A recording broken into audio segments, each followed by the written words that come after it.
A Harrier. A Harrier! My kingdom for a decent Harrier! Friends, Romans, countrymen, lend me your ears, for I have a tale of tragedy far darker than anything written by the bard William Shakespeare. A tragic tale that spans an entire year of my life. A tale of misery, swearing, sore fingers, paint spills,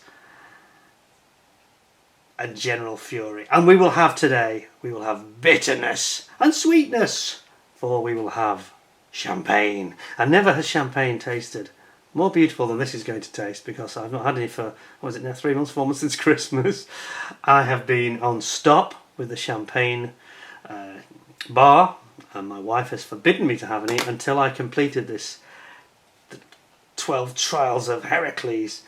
Anyway, the trial is over, and I'm going to go into a forensic detail of exactly why it was such a trial, and I'm going to show you some of the amusing and not very amusing. It might seem amusing, but it will be very funny, I'm sure. But when you are trying to build this thing and get a decent result, which I think I did,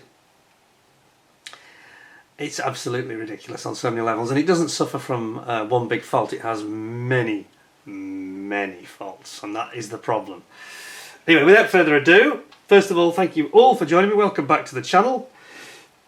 Great to have everybody. I know a lot of people have been asking about this video, because it was always going to come. So this is my after build review for Review Read Rant, and I'm going to try not to burst the blood vessel. I'm already going red in the face because I'm already getting annoyed just thinking about some of these issues, and that's before I've had a drink of anything.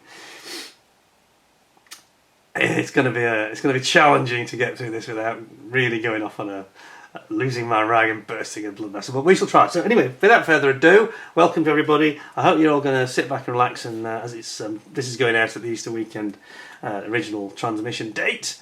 I hope you're having a good Easter. Many of you have congratulated me and made some very helpful, supportive comments throughout this year of struggle I've had with this kit. And that's probably one of the main things that's kept me going. Two things kept me going was the encouragement I got, because I'm on the Flory forum, and many of you are too, but even those of you that are not, from around the world, I've had lots of people make it going, come on Pete, keep going. And there's just been times when I just couldn't get out of bed and motivate myself to touch it, because it was just fighting. It fought me every inch of the way until the very last piece, penultimate pieces. The last two pieces was the nose and the PTEP probe. They were okay actually. But the even things like the undercarriage lights, there's no location. Anyway, we'll get into the detail in a minute. But first, let's have some champagne. Hope you'll all pour yourselves a drink. Have a bit of a party as it's sort of Easter time. I'm going to be careful with this, because last time I remember I had a bit of an explosion when I opened bubbly, and it sort of we had a leak. In fact, make sure I've got my tissue ready just in case. And he says, where is that? He says he's supposed to open it there. It isn't very easy. Let's just use the tool, shall we? There we go. That's it. Got it there. So, it is the end of a very long road for me. I think I estimated it at 175 hours, this build. Now, before anybody says that's ridiculous, it wouldn't take that long. Well, I include everything. I include every minute spent modelling, basically. So that's actually probably double what I thought it would take, and that's the problem. It's eating time. It's eating time. But I do wonder sometimes if the 175 figure I give is not a bit conservative. That was broken, that's a bit worrying. Now then, let's hope we don't have an explosion, so we don't have to get it on the Harrier. Are you ready, folks? Join me, raise a glass, and let's have a nice Easter. Here we go. Whoa. Yes! No explosion this time. And it's time to pour some lovely bubbly. Oh, how sweet the world is when I have Tetager in my hand. Oh, and I've actually got a real glass as well today, so I'm going to put that somewhere safe. We all know what happened last summer. I don't think repeats of that. That's going to be put somewhere safe down on the ground, and I'm going to raise a glass and we'll drink to Jason's health. The model kit stuff, I understand from Jason he's feeling a little bit better, so that's some positive news we've had. And I drink to the health of all of those of you that have been tuning in and sort of encouraging me to get this job finished. It wasn't easy. And I've seen the frustration other people have felt looking at it, and the disbelieving that, you know, it's almost like, is he making it up? Has he done this with Photoshop? Because some of the things that you've seen in the video, you'll see in the photographs, montage, the mother of all battles I called it. Well, that's about the right title. But anyway, it's over now, and I have succeeded, so cheers. And we'll have a look closer at the Harrier, and then we'll get into the real nasty nitty gritty. Cheers. Thank you all very much for supporting me, and thank you for supporting the channel as well. So thanks a lot. Chin chin.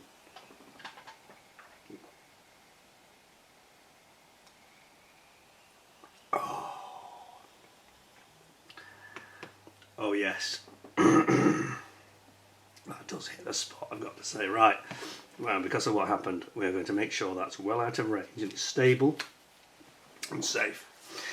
So, because I have just had the champagne and I've got the gloves on, but I'm just a little bit nervous of transferring anything, so I'm just going to swab my gloves to make sure I don't have any transfer to the model. I've put it's normally on its HMS Invincible Stroke Illustrious deck base, but I needed to raise it up ready for photography. I think you've seen the photographs of it on the deck base. Also, the black and the grey clashes a little bit, so I thought it was better to give you contrast by having it just on black. You know, I'll just have a quick wipey of the hands, and then we can be confident I'm not going to get anything sticky and fizzy all over my lovely paint job. I spent, you know, best part of 200 hours on, not just the paint job, obviously. Right, I think that's about right there. Get that out of the way, and that over there. Just extra sure, we'll just have a little bit of tissue and dry off. There we go. Oh, I dropped something already. As you saw, this is where I built the model. Let's look at this nagging cough, by the way, so I do apologise if I have a little coughing spell. But I'll just keep dousing it with champagne, should be okay. Right, we're all good to go, I think. Sorted, there you go, over there, out of the way. So, let's have a look at the model, shall we, first of all, because I know that some of you have seen it, most of you have seen it, some of you haven't. I think you'll see it a bit nicer, a bit more light, he says. A little bit more light, perhaps a bit too bright. Trouble is, when I put too much light on, it makes it look overly pale grey, and I noticed this in the photographs. In some of the photographs it looks almost barley grey, and it's not, it's the extra dark sea grey, which is significantly darker. Not one of the Hermes barley grey aircraft or 809 aircraft. So you can see we've got Sharky Ward. I'm going to present him up to the camera so you can see him a little bit better, because otherwise he's just a dot in the distance really. So here's Sharky Ward himself, famous veteran, and also likes to call himself Mr. Sea Harrier because he was such an advocate of the Sea Harrier. And he shot down an Argentine Dagger, one of the modified Mirage 3s. And of course, in the other aircraft, 006, he shot down a Pucara and a Hercules. And he really was at the cutting edge of the campaign down in the South Atlantic. And I think I've got a reasonable likeness. I was quite pleased with it actually, and I got the beard at first attempt, which I was actually really surprised about. I was expecting to have to faff around with that for many hours, and I didn't. So Sharky came out very nicely. Now I'm just going to put him away on one side, because otherwise I know he just keeps on falling over otherwise, because any movement, and he's not that steady on his feet. He hasn't got his land legs back, I think, to being on the Invincible. I'm reading some stories about that. You know that they lost one of these Harriers on Invincible, and it was trying to remember the pilot's name. I don't know if it's in here. I'm just going to check. Mike. It's on the tip of my tongue. On the tip of my tongue. Mike Broadwater, yeah.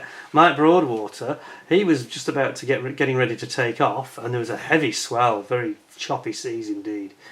And the ship pitched, and his Harrier actually slid off the deck because they'd just untethered it ready for takeoff, of course. And this guy had already had he was Lieutenant Mike Broadwater. He'd already had an injection, I think, not long before the campaign started, a month or two before. And you're not supposed to have too many injections because it affects your spine, yeah. And or at least, you know, it will recover over time, I think. But he ended up having to eject, and the Harrier pitched across the deck sideways. It was a heavy swell and the ship tilted at the same time, so it pitched up and down and then tilted like that, and it just threw the Harrier off the deck, and he slid straight off the deck and ejected as it dropped into the ocean.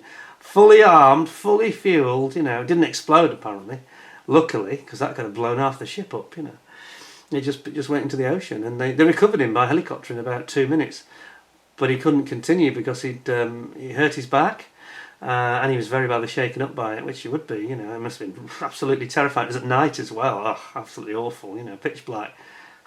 In the winter, of course, as well. So Mike Broadwater had to. He was sent off home. Sharkey Ward and Co. And the medical people said, "I think we better call it a day." And he was frustrated because he was doing a really good job as well in the air. So it was a bit of a loss of a good pilot, you know. At least he survived. That's the main thing. Anyway, we don't want that to happen here and pitch off the deck, obviously. But yeah, so I was going to zoom you in. We're going to have a look at it. I went off at a bit of a tangent there. Let's have a proper look then. Let's have a nice close-up look. Bring it up for you. I'll just lift it off its base. It's probably the best way. So try and make sure we get some decent focus for you. Yeah, I was very pleased. The funny thing about the kit was this, actually, joking apart. From the wings backwards, I had no problems at all. The fit of everything was really good. The only issue we had, of course, and I'll get into this more in the detail in the instructions, these the plates at the base there of the tailplane, the moving tailplane, the plates, you see they've got this rather intricate shape. It's like almost looks like a figure of 8. Well, of course, in the instructions they show it as a line. They show it like that, so you've no idea which way around to put them or which way up to put them. Very stupid. One of the many silly things that they did in the instructions. And I just want to shout out before James starts to tell me off about the wrong colour again.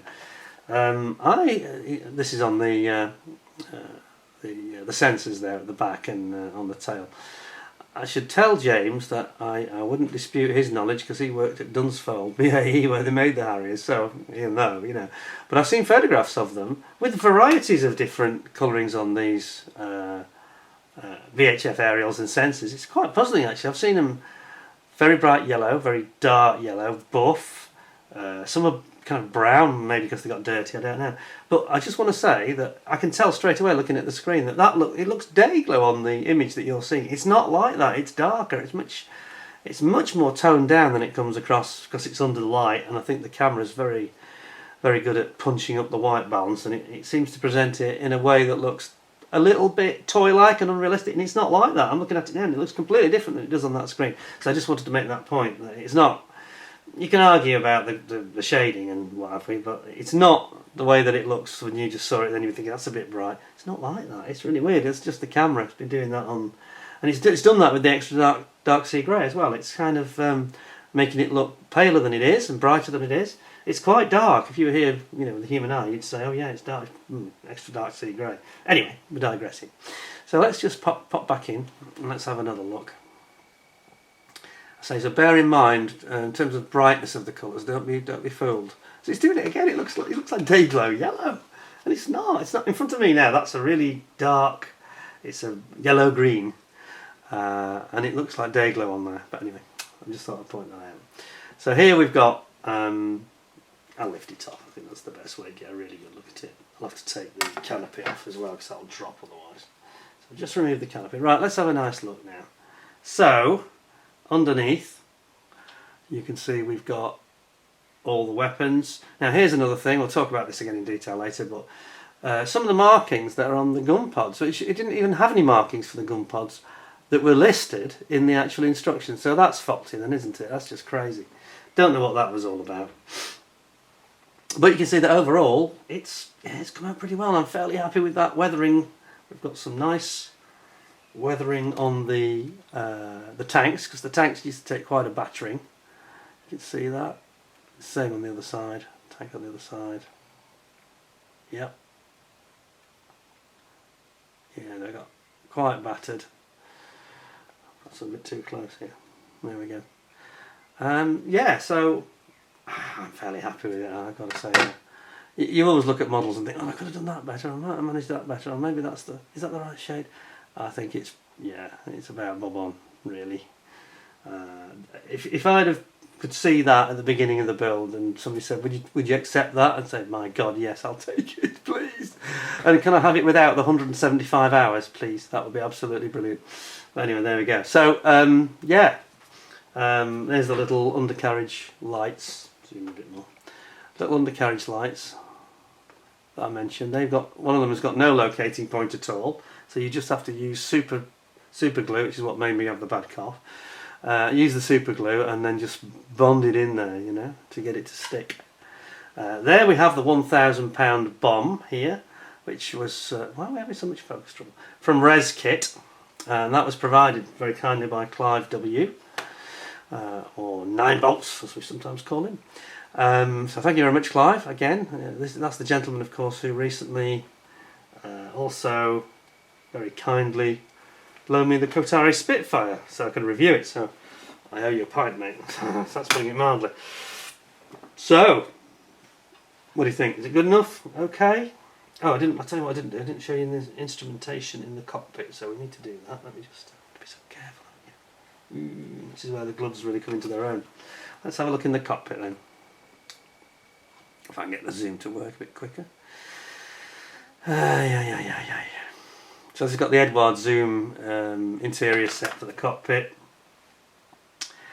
and if it's got focus, yes it has. Okay, so you can see all the instrumentation. You can see the ejector seat there, which Sharky never had to use, thankfully. Gun sight, yeah, it's all there. It's all there.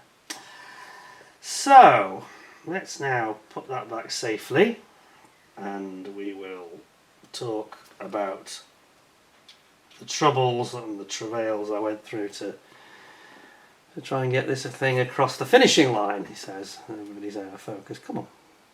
The camera seems to go slow. Sorry about that.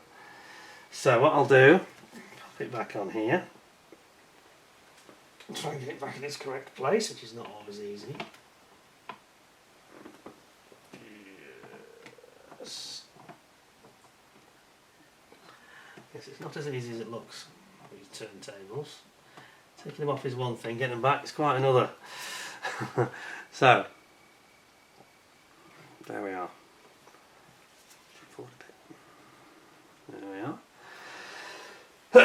Oh yeah, and there's something I forgot to show you, didn't I? Of course. Just, whoops, make sure I'm careful. Very, very careful, very, very careful. I don't know if I showed you the bomb. Where is it? There. It actually says, if you can see it, it says "Love from Sharky" on the bomb. So I thought it was a bit of fun, which we needed at the end of that build. Really needed to, yeah, have some enjoyment, really. So there we are. Now, I've just realised my champagne is heating up, so I might have to summon help. Because we don't want that to get warm, do we?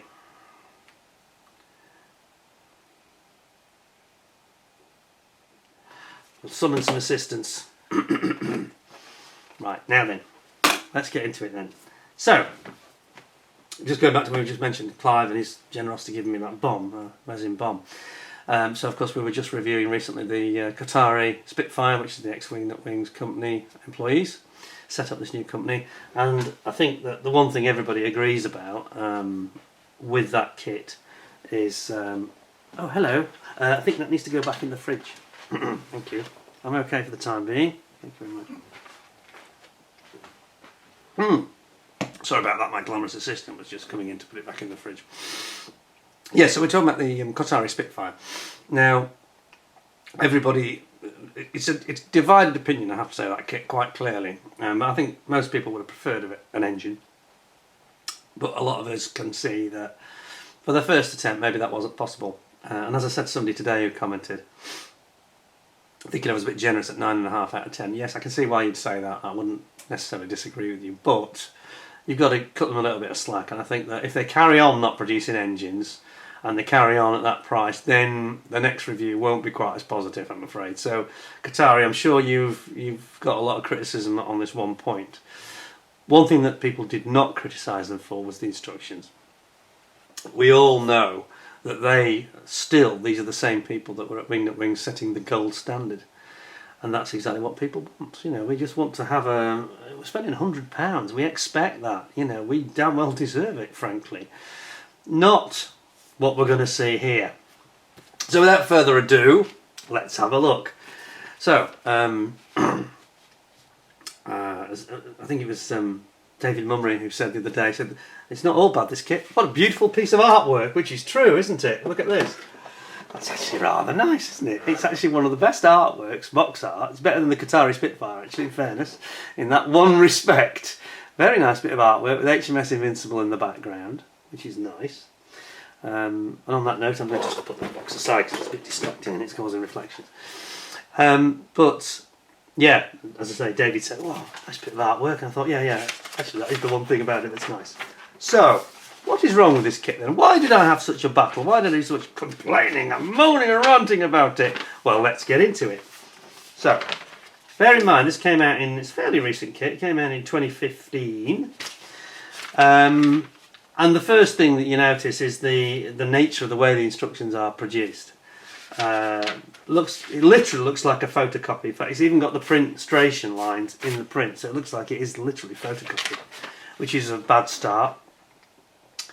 Then we get paint call-outs, and they actually, that's the one helpful thing they probably put in it. Actually, they've got Mr. Colour, they've got Humbrol, Tamiya, Vallejo, and Ammo MiG. So they've actually got the main ones that people tend to use.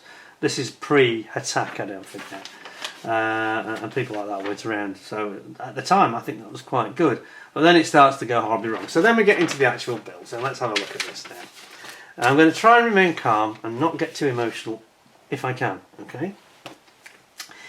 What do you think? Here we go. Now, it starts off reasonably well in terms of the instructions. They don't start that badly. It sort of starts to go off the rails once you get into it. Now, I've highlighted here we've got some very bad fit. The seat had the most... underneath, the shaping of the seat and the little, like a plinth that it's supposed to sit on, in no way match each other in shape. Although the plinth is smaller than the actual aperture in the seat, so it's not that you can't get it on there, but I was convinced looking at it that it was maybe going to make the seat mounting too high.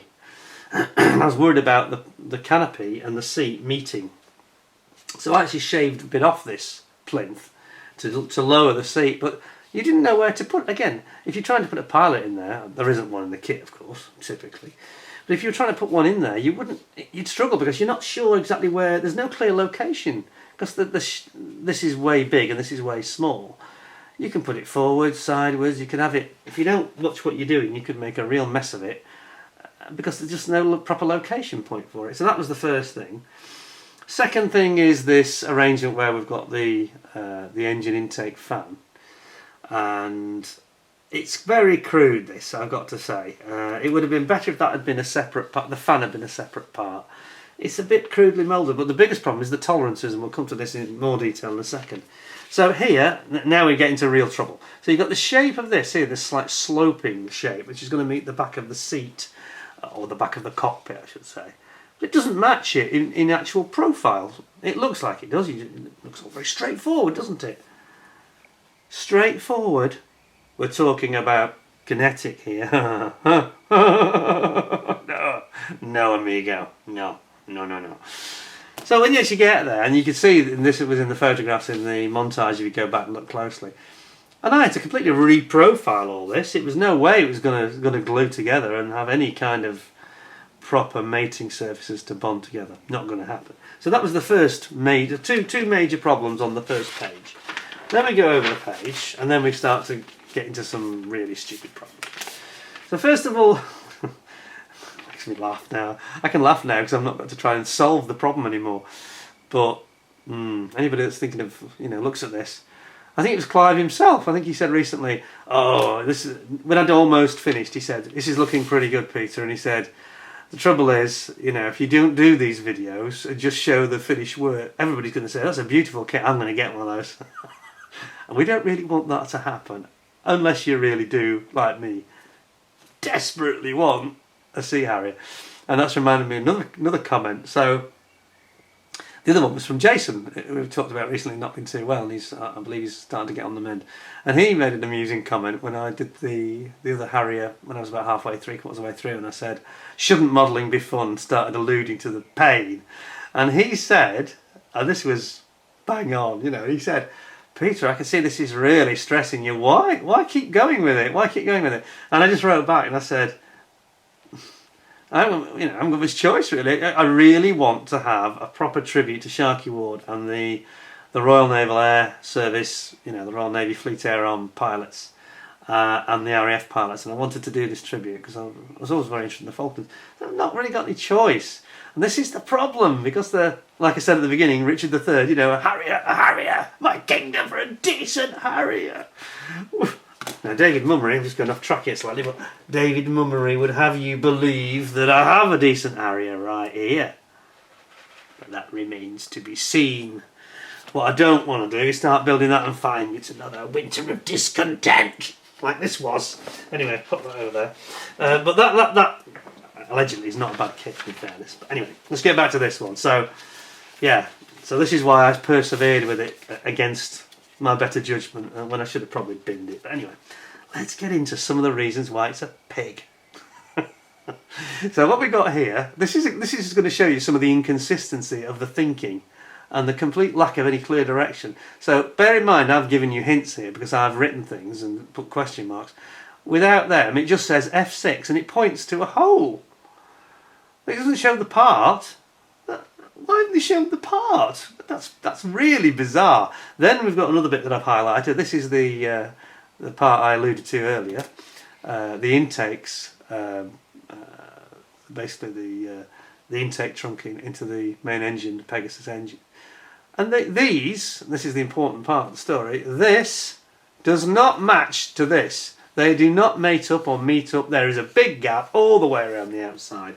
And that's why several of you have picked up on the fact that in the montage of photos, in the Mother of All Battles video, that you can see I'd used lots and lots of filler. And I've been using the Perfect Plastic Putty from Deluxe Materials. Oh, and just before I forget, I mentioned David Murray before. I mentioned him again. Another helpful thing he said. He said about my problem with my this cough causing this allergy, which is something that I've always had. As soon as I start using super glue, I get really poorly. I just have instant flu almost. And he's actually come up with, they have an odourless version which has been highly recommended, and he said you should try this, it's supposed to be good. So thanks David, I'm going to give that a go for sure because I don't want to be ill anymore, can't be dealing with it. Anyway, so a lot of filler used, a lot of super glue used, a lot of swearing was used. I know that other people like Scott Isles is probably watching this and he'll be having, he said he gets PTSD when he saw the instructions in those photos because he produced a beautiful looking Sea Harrier and he had all these issues that I've had, and then thankfully he actually shared one or two solutions and things that he'd have to put up with were quite helpful to know, and that's why sharing the information so useful. Anyway, the ironic thing is, and this isn't another one of these weird ironies in this kit, everybody said, oh, this nozzle system's really crap and it won't work, and just glue it, just glue the nozzles in. Well, hey, you know, this is one of the really bizarre parts of the story, is that I again had heard that, so I made sure I cleaned them all up. And this is one of the sort of 3 key areas of the kit that really are disturbing, actually. Don't forget this is now retailing around £70–75, and I've never had a kit at that price that I've had to clean up as much as this. A lot of the parts were very, not misshapen as in short shot in the mould, but surfaces that weren't clean. Some of them, and I'll get into the detail again later, but some of them had plugs where they go into the model, you know, to locate them. And there is no hole in the model, and you're not told to drill a hole. And in some cases it wouldn't be with a drill anyway, it would be a shaped hole, like an oblong or a, you know, like for an aerial that's got nothing matched. It was like, oh, here we go, and it's got this lug on it. You said, well, where's that supposed to go? But we'll get into that in a bit more detail in a minute. But the cleanup was really, really bad. But this nozzle system for the jet exhaust, mine work. I'm not going to demonstrate it because I'll probably break it, but trust me, it does work if you gently manipulate it. I can have them down, I can have them back, and you've got to be careful because you do very easily rub off the paint with the friction, so it's probably not a good idea to do it. but they actually worked, and I thought they worked reasonably well, better than like the Airfix Matchbox of old. So that was weird, that something I thought would be really garbage did work. So okay, another small point for Kinetic there. But now we get into some of the ultra stupidity, so let's have a look at this. So first of all, in this kit you are offered, for whatever bizarre reason, you've got the FA2 option of the FA2 or the FRS1, the original version. You can actually build either from this kit, and you get the noses for both, you get the wings for both. Now unfortunately some people are I'm careful how I put this because I don't sound like I'm criticising anybody else. This is not recent, but I've seen photos of some beautifully made versions of this kit but with the wrong wing on. It's got the FA2 wing on it. Oops, so somebody's got confused. But again, when you start reading, and you'll see this throughout this kit, some of these numbers are not to be trusted, and it's very easy to get confused, you know. And they've got, is it I2, and then you've got, and this is something you will have seen the photo of, you've got this weird triangular fillet on both of the lower wing of the upper surface where it meets the upper wing that is like a wedge, and you've got to get rid of it completely, and it's got no purpose, no idea what that was in there for. Absolutely bizarre. And nothing is alluded to in the instructions. It certainly shouldn't be there. You won't be able to make a good Sea Harrier with that on. So you've got to use a scalpel blade to remove it and then sand it down. And again, for the small model that it is, I've never done so much sanding. Never. Incredible. All the rubbing they've had to do. And we'll get into the talking about the wing in a second where it goes on. The option to have the nozzles open or, the intake doors open or closed. Another thing that they've got these very confusing instructions. I can't remember, forgive me if I get this wrong, but one of you in the Flory forum, it may have been Scott, but I think it was Clive W. I think he said he glued them the wrong way around. Well, I could see why, because this is about, this is not right. They've got diagrams that are not very clear, and they have this habit of pointing with an arrow instead of showing like you would with Tamiya or even Airfix. Or certainly Zokimura would show you, this is what it looks like and this is what it looks like after it. And you'd be in no doubt at all. Very easy. That mistake Clive made, anybody could have made. And again, he forewarned me about this, and I was like, oh God, I'm treading on eggshells, you know, so I was having to be very, very careful. Calm thoughts, calm thoughts. It's okay. It's over. Oh. Right, now look at this. Here's a real classic. This is Kinetic at their finest now. So here you've got it shows the actual nozzles going in and the heat deflector plates behind the hot nozzle here going on. Okay, that's fine. Here's a classic, C6. And it just doesn't give an arrow to tell you where it goes. Where does that go to? Okay, you can probably figure out, as I did, that it goes into the cockpit, at the back of the cockpit, but you shouldn't have to figure out but wait, what is this? This has suddenly appeared. What's that? That's odd. Nothing there. Nothing. It's like a fish plate, strengthening plate. And it just appears by magic. Yeah, and don't forget, I've written this, so there's nothing there, there's no highlight for you, there's nothing. I swear to God, I could have quite easily gone through this kit and never added any photo etch at all, because it doesn't tell you to. These instructions do not mention the photo etch, apart from at the beginning where it says what the contents of the kit are. How incredibly stupid! What are they on?